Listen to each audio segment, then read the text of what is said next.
Writer Tim Ferriss talked about how eventually the mainstream media could not ignore him anymore with the 4-hour work week and 4-hour body, all of that. So he had broken free of sort of this obscurity.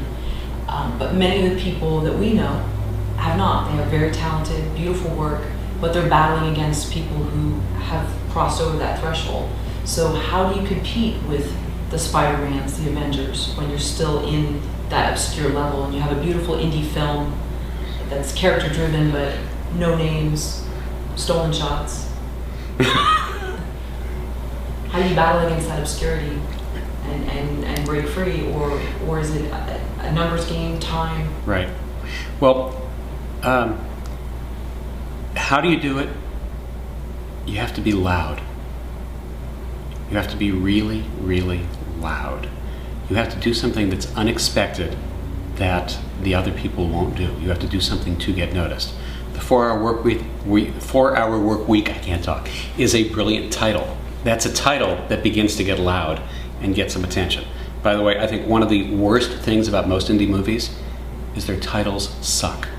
Their titles do not declare what they are and make you want to go see them.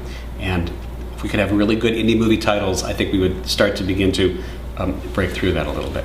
So you've got to do something loud, outrageous, unexpected, which means conceptual. It doesn't mean expensive. Loud is not expensive. Loud is just loud. Loud is just something that gets noticed. So you have to do something that gets noticed, and I don't know what that is. It really depends on every single project, and every project has its own unique thing that it needs to do to get noticed. And sometimes it has nothing at all to do with the project itself. It's just something that sits beside the project. Horror movies often do this with really loud and outrageous and graphically violent one-shoots, which is kind of a lower chakra example, but it's an example that you instantly recognize, and there is a certain core audience that if it's gory enough, they will go to it. So if you can loudly say, this is the goriest movie out this month, the Gorefest people will come and see that, right? So I don't think that's only relevant for horror movies. I think that's also relevant for movies for romantic comedies, for movies for senior citizens, it's like for movies for various specific communities. Now the other thing is you have to think about, what does breaking through and having success mean? I don't think it means being on 5,500 screens. I think that success could be being on 100 screens. And for a really great independent movie, being on 100 to 500 screens, I think is massive breakthrough, breakout success, and you totally get noticed. So part of it is lowering the ceiling a little bit on what your expectations are to the realities of today's marketplace. And in my experience of talking to exhibitors, they are really hungry to have good independent movies.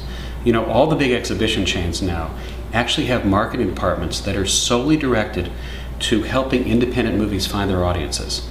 AMC, Pacific, Krikorian, Regal, they all have SWAT teams that are just for marketing movies. Now this is not marketing from the distributors. This is marketing on the theater exhibitor side, trying to get butts in those seats, because exhibitors have a huge problem.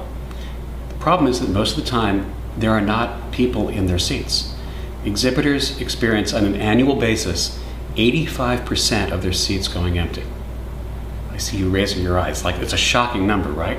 You say, like, in theaters, only 15% of the seats are full on an annual basis. Yeah, that's right. They have 85% of the seats to fill.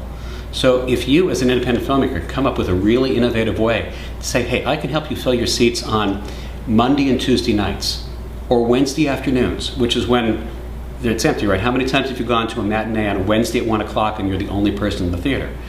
If you could help fill those seats, exhibitors would come running to you because they really want to sell their popcorn and they really love movies.